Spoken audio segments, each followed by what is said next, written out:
नमस्कार दोस्तों। आज मैं आपको शिवरात्रि के उपलक्ष्य में और महादेव की जो पूजा करते हैं, शिवलिंग की जो पूजा करते हैं, उसके बारे में आपको मैं थोड़ी सी जानकारी देना आया हूँ। मैं लोगों को कुछ चीज़ों की जानकारी होती नहीं है अमूमन, और कुछ लोगों को होती है, और जिनको नहीं होती उनको एक जानकारी का केंद्र चाहिए कि या एक ऐसा स्रोत चाहिए कि जहाँ से वो जानकारी ले सके।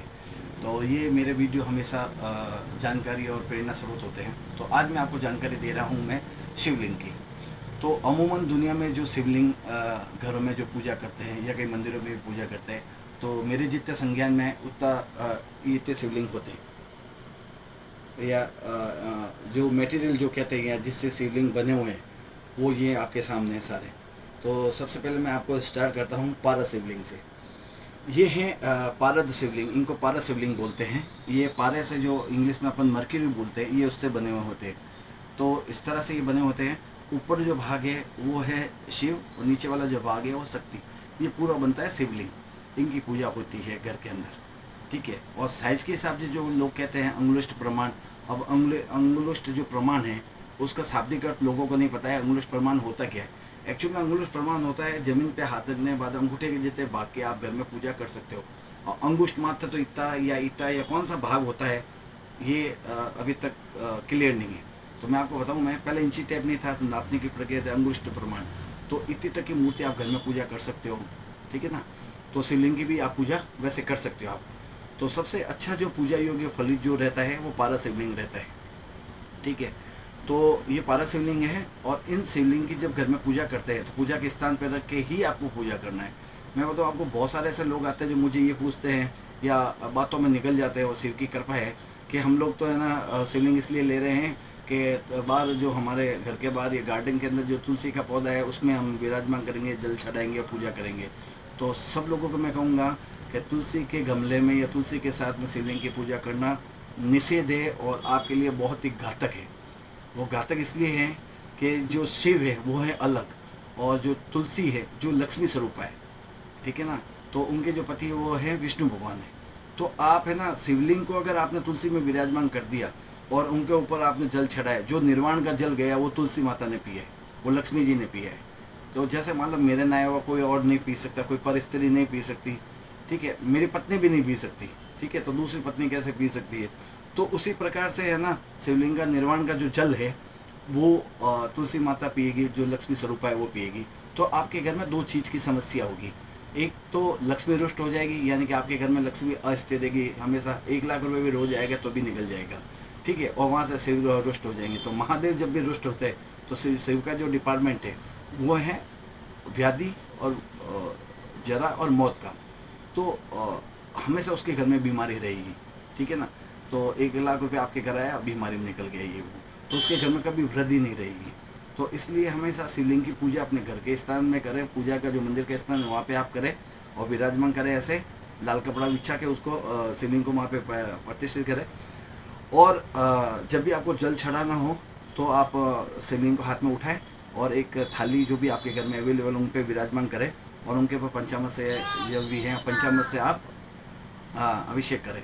पंचामृत के अंदर दूध, दही, शक्कर, घी और शहद, ये 5 चीज़ें मिलकर पंचामृत बनता है। उसके अलावा आप इत्र से कर सकते हैं या तेल से कर सकते हैं। अलग अलग इन चीज़ों का अगले मैं वीडियो में आपको बताऊंगा किससे क्या महत्व है, ठीक है। और पूजा करने के बाद में इनको शुद्ध जल से वापस स्नान करवाएं, और ऊपर चंदन की बिंदी लगाए एक, ठीक है, पीला चंदन है या ऑरेंज कलर का जो भी चंदन उसे लगाए, और वापस शिवलिंग को अपने पूजा के स्थान पर विराजमान करें। बेलपत्र लें, बेलपत्र को लेके पीछे वाले जो है भाग, जो पीछे से डंडी जो निकली उसको आप तोड़ें, उसको धोएं बेलपत्र को, और जो स्मूथ भाग है उस पर ना 3 बिंदियाँ लगा दें, ठीक है, और वो लेके शिवलिंग के ऊपर रखें। स्मूथ भाग हमेशा नीचे रहेगा, वो भाग शिवलिंग के ऊपर ऐसा रखें, आप अर्पित करें। फिर आपको जो भी श्रृंगार करना है, चंदन लगाना है, भस्म लगाना है, त्रिपुंड बनाना है, वो आप बनाएं। और बेलपत्र के साथ में आप आग धतूरा जो भी शिव जी के शिवलिंग पे जो चढ़ता है वो आप चढ़ाएं। धूप दीप नैवेद्यम जो भी भोग है आप लगाएं। इस तरह से ये शिव की आप पूजा कर सकते हैं। ये शिवलिंग की अपन ये पूजा करते हैं। तो शिवलिंग के ऊपर हमेशा 3 चीज़ कभी नहीं चढ़ेगी, वो आप हमेशा ध्यान रखें। एक तो तुलसी पत्थर नहीं चढ़ेगा, एक केतकी का पुष्प नहीं चढ़ेगा, और एक कुमकुम नहीं चढ़ता है, ठीक है। तो देश काल परिस्थिति में चीज़ें बदल जा, हो सकता है कोई और स्टेट में ना होता हो, लेकिन मेरे जितने संज्ञान में मैं आपको बता देता हूँ, 3 चीज़ें नहीं चलेगी। और ये जो अग्रभाग है ये हमेशा नॉर्थ की तरफ रहेगा, ये उत्तर की तरफ ही रहेगा। ठीक है, आप कोई भी शिव मंदिर में जाओगे ना, शिवालय में जाओगे ना, आप देखोगे ये जो भाग है वो हमेशा उत्तर में है, और उन्हीं के सामने नंदी जी विराजमान है। तो इस तरह से ये पारस शिवलिंग है, ये शिव की पूजा का है ये।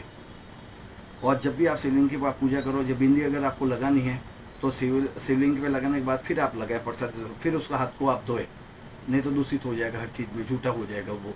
वापस लगा के है ना, टच नहीं करना है आपको। और ये पारस शिवलिंग है जो आपको जैसे मैं जानकारी दे रहा था।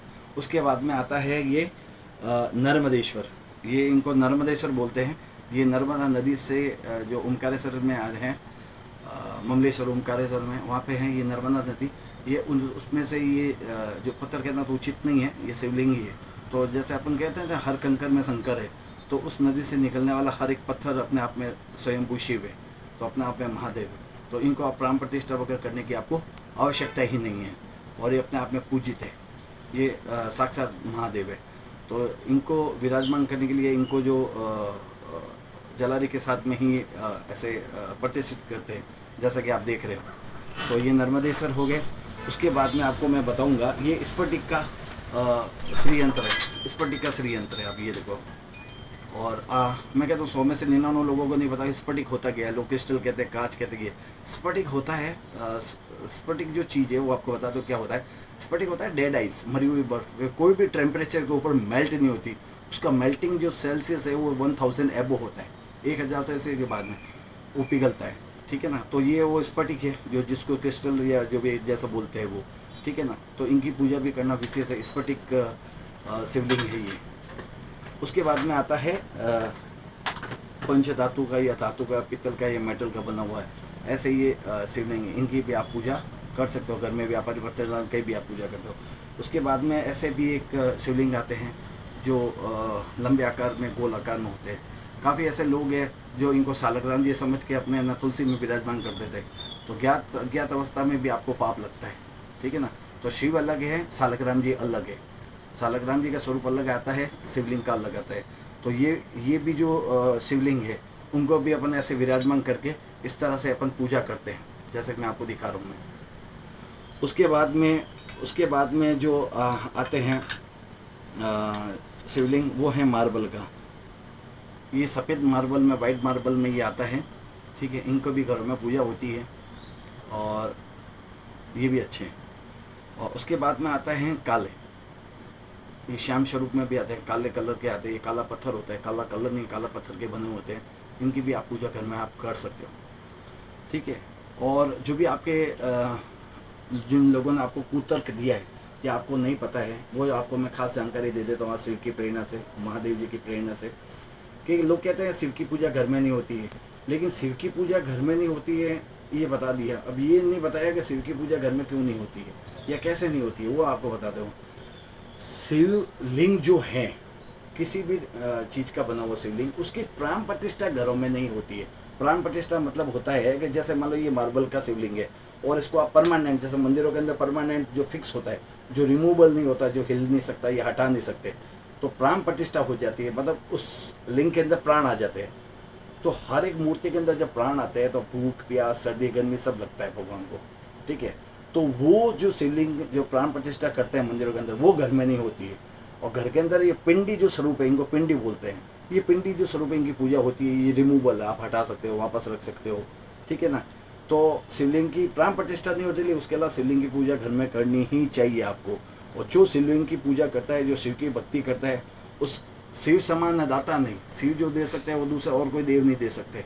ठीक है, और जो शिव जी की पूजा करता है, शिव जी की, उसके घर में सुख शांति समृद्धि के साथ में अधोगति नहीं होती है, अकाल मृत्यु नहीं होती है, घर में बीमारी नहीं रहती है, स्वस्थ रहते हैं। और शिव समान दाता नहीं, जैसा कि मैं आपको पहले बताया था। और आज आपको फिर मैं एक लाइन बता रहा हूँ जो हमेशा बताता हूँ मैं।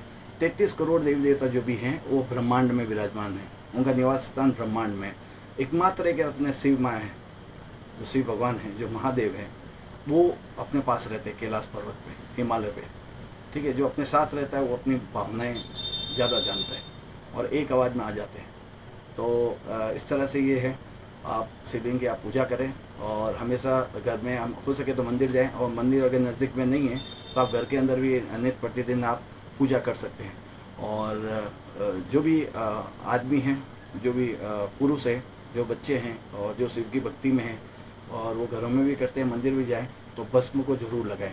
सबसे पहले नहा धो के तैयार होके रुद्राक्ष की माला धारण करके भस्मी को लगाएं। सफ़ेद कलर की भस्म आती है, उसको आप अपने सिर पे तीनों त्रिपुंड जो बोलते हैं वो आप लगाएं। एक गले पे लगाएं, तीन अंगुली पे लेके ऐसे करके, फिर तीन ऐसे अंगुली अपने बाजू पे लगाएं, फिर है ना ऐसे एल्बो को है ना फोल्ड करके फिर ऐसा लगाएं, तो एक हाफ सर्कल बन जाएगा। और फिर अपने रिस्ट की कलाई के ऊपर ये 3 बिंदी यहाँ लगाएं, और उसके बाद में अपने हृदय पे लगाएं। तो रुद्र स्वरूप बन के शुद्ध पवित्र होके फिर महादेव का ध्यान धरे या पूजा करें, तो उसकी महिमा ही अलग है और अपरंपार है। तो और अभी जो ये अधिक मास के 2 सावन जो हैं, जो लोगों को नहीं पता कौन से व्रत करने हैं कौन से नहीं करने हैं, अधिक मास में 2 सावन है, यानी कि 8 सोमवार आएंगे। तो 8 सोमवार आपको करना पड़ेगा। इसमें से आपको 4 सोमवार ये नहीं पहले वाले करने हैं बाद में करने हैं, तो आपको 8 ही सोमवार करना है, 8 में आपको व्रत रखना है। और ये आप भाग्यशाली हो कि अधिक मास में जो आप जो कर रहे हो वो आप डबल आपको उसका फ़ायदा होगा, सहस्त्र गुण आपको फ़ायदा होगा। ठीक है, तो 2 महीने आप शिव की भक्ति का आनंद लें, जलाभिषेक करें, दुग्धाभिषेक करें, जो भी आपके सामर्थ्य है उस हिसाब से आप शिव की पूजा करें और शिव के कृपा के पात्र बने। जय महादेव।